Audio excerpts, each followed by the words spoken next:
Well, good morning folks, and today is episode 4.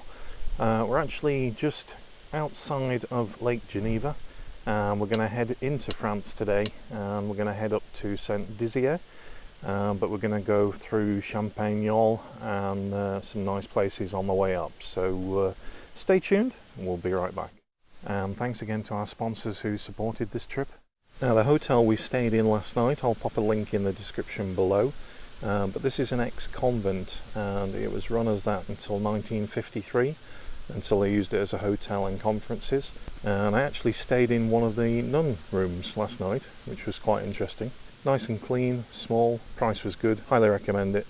Just off the beaten track, so plenty of secure parking for the bikes, and even a electric charge port. So let's get back on the bike and head off into France. It's a part of France I've not explored before, so it should throw up some nice things along the way. We'll stop again in a town for a coffee and a cake or some lunch before we head on to finish the video off. It's super nice to be back on the bike this morning. Air temperature's about 22 degrees. It's 7:40 in the morning. Nice and cool. A bit of shade, which is nice just to get cooled off in the morning. Looking forward to an epic ride through France today.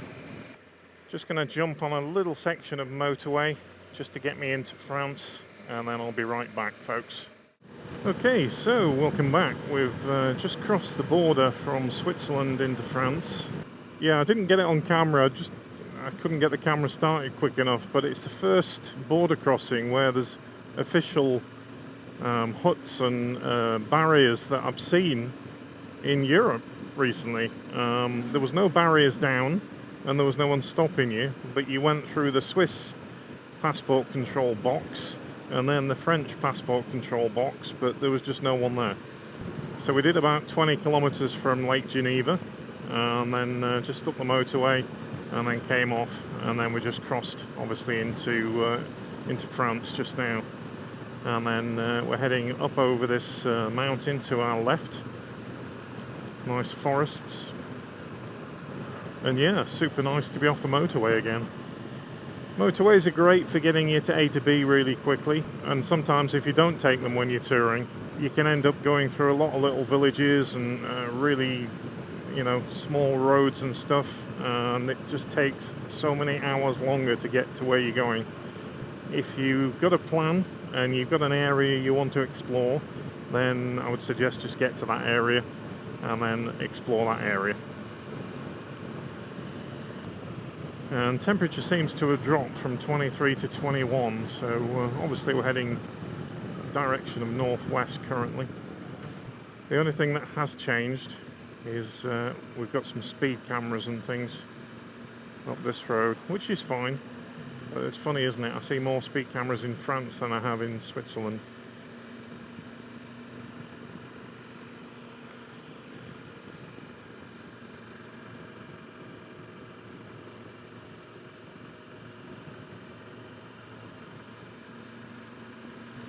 Now I think that sign means 30 for wagons only. It must be 50 for cars. All very strange, isn't it? Google Maps and sat-navs, once you get into France, they stop telling you the speed limits. But when you see a biker, must mean it's a good road. And he was a local too. So. Now, I've had a few comments saying, oh, you'll be trading in your MT10 SP for one of these Triumph Explorers when you get back. If I had the money, I would, to be honest. It's a blinding bike, absolutely perfect. And it is a do-it-all bike. Really, really enjoying riding this thing. But we might have to wait a couple of years before we go ahead and get one.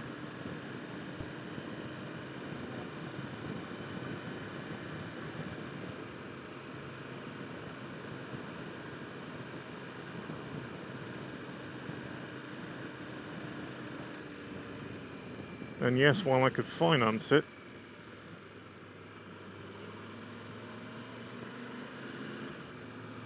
I don't really want to finance something. Well, I do like how the scenery changes as you cross borders and go into different countries. all very different to one another. France is very beautiful, but there are some parts that are very flat that I don't like, this not being one of them. We've come across these two cows with huge bells around their necks and lots of flies on their heads. Looking at those flies, I'm just looking at the front screen on this bike. To say all the mileage that I've done, there's no flies really on the bike. Yes, it's a bit dusty from a couple of gravel roads that I went down near some cornfields the other day. But yeah, there's no flies. And also my visor. Oh, that looks good, doesn't it, that front end? Oh, love this bike. Right then. Let's head up the road, start exploring, see what we can find today. What do you say, cows? Thumbs up? Yeah.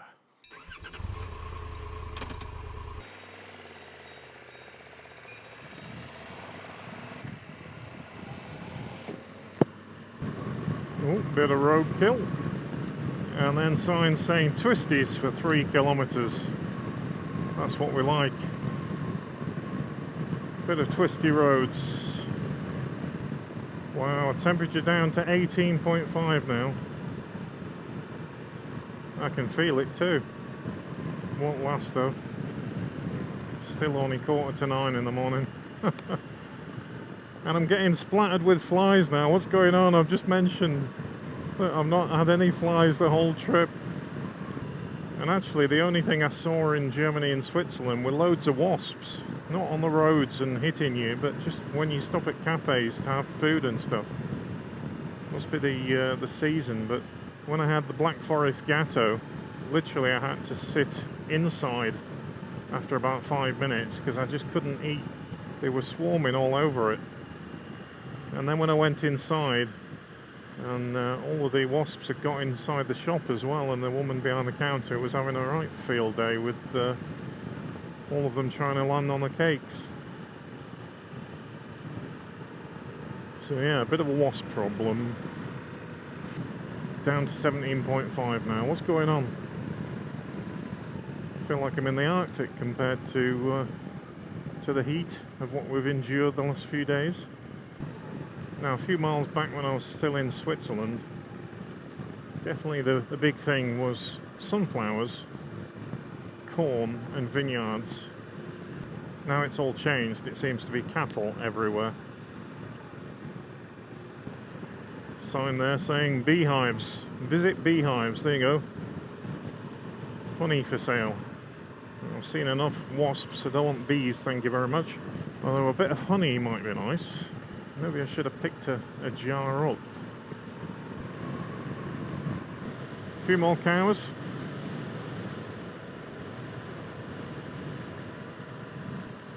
What a lovely area. I'm glad I picked this route. Now, while I could have sat on the motorway all through France, it's not what biking's all about, is it? You get off route, somewhere you've never been before, and explore a little bit. Need to look for a petrol station somewhere. But saying that, I've still got half a tank and also 275 kilometres left in the tank. Oh no. Look, they've stone chipped the road. Hang on, I'm on a Tiger. Let's go. Those Karoo Street tyres will be gripping nicely on this stuff. Still not taking any chances though. Oh, why do you do this to roads? Hopefully it's only a short stint of it, and we'll be back onto normal sticky tarmac soon. It's hard to tell how bad it is really, but I don't hear any stones flicking up, so it must have been on like this for a while. It's funny seeing the different architecture now and different house building techniques.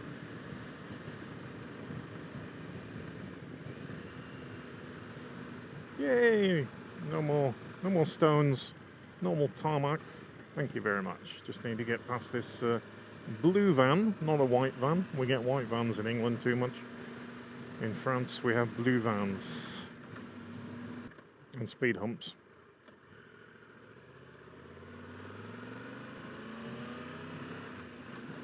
Nice blue van man lets me by. What a lovely house. Awesome. Some of the older houses have like that medieval charm to them. Really nice. Beautiful forests, absolutely lovely. Oh, the smell of pine forests. Oh, just as that sun rises, you get that dewy kind of smell that comes into the air. I love it, absolutely love it.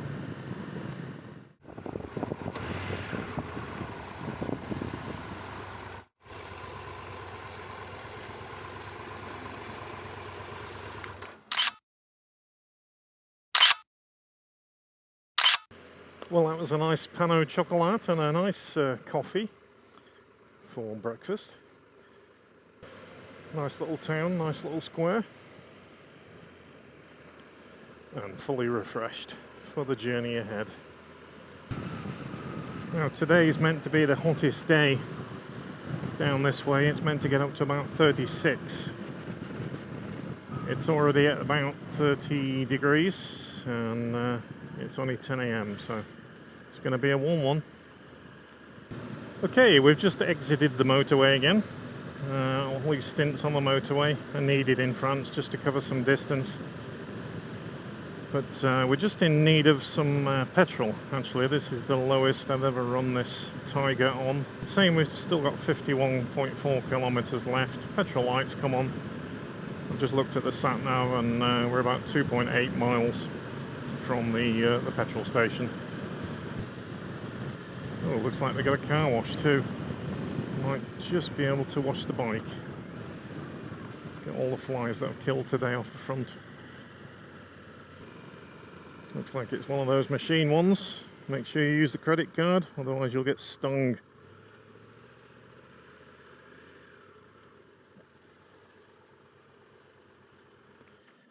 Alright then, how do these things work? Insert card.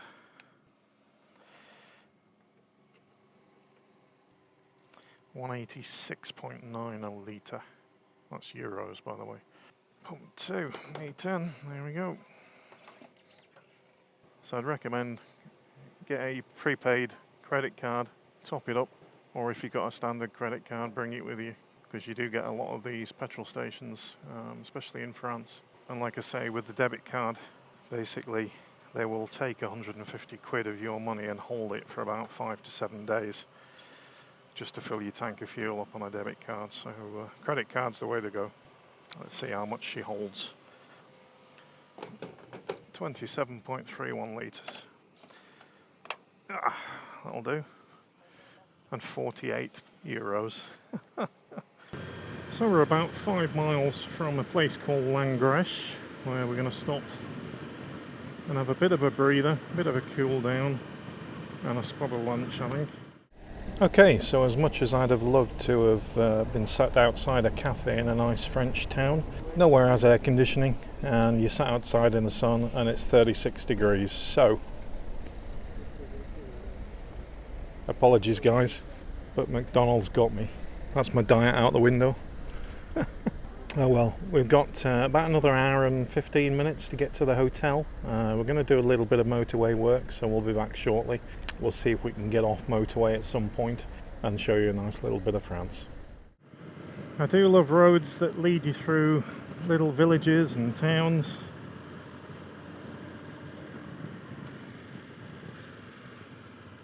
Sometimes the best roads are the roads you would never go on or never take, and always lead to exciting destinations. Some of these small D roads in France, really out in the sticks. I don't know where everyone is. Every time I come to France, I go through these villages. I can never find anyone. It's like they all shut the... Oh, there's a person. Someone lives here. Oh, maybe he's just visiting. Oh, it's two people. Yeah, it's the same with all small French towns. I don't know whether people live there or they're just holiday homes or... But yeah, just look at this, guys. This is why you come touring. Look, sunflower field, sunflower field. Oh, I'm in heaven. Despite the heat, I'm in heaven. Just beautiful, absolutely beautiful. I tell you what, if you have a motorcycle or you're thinking about getting into motorcycling, it does you good, mentally, for the soul, everything. Get a bike, get out there and explore. For me, it was the best cure for any kind of depression. Just get on your bike, get out there. Now the only downside with using your phone as a sat-nav is that the battery tends to sap pretty quickly if you're in really hot weather. Okay, we're just about 1 mile from the hotel. We've done about 431.4 kilometers today. That's 5 hours and 19 minutes so far. So fair time in the seat, and I'm happy to say that I'm still sat down and yeah, no lifts, really comfy. So Triumph have got the seat correct, absolutely perfect. 5 hours 19 minutes and still comfortable. So can't wait to get to the hotel. 36.5 degrees, it's 2:45 nearly in the afternoon, and we're just in a town called Saint Dizier. That hill hold, really like hill hold on this bike, love it. Oof, it's a warm one. Probably the hardest day in the seat, not as for comfort on your bottom, but comfort as in heat. So thanks for tuning in, guys. It's been epic again. So love sharing these trips with you, and appreciate you tuning in. It's all down to you guys, and also the trip's down to the sponsors that have come on board for this trip to make it possible, so thanks again to them. So if you're not a subscriber to the channel, then please subscribe, and also give the video a like. But day 4, episode 4 complete. Have a good evening, day, or whatever you're doing, guys, and we'll catch you on another one soon. Take care. Cheers.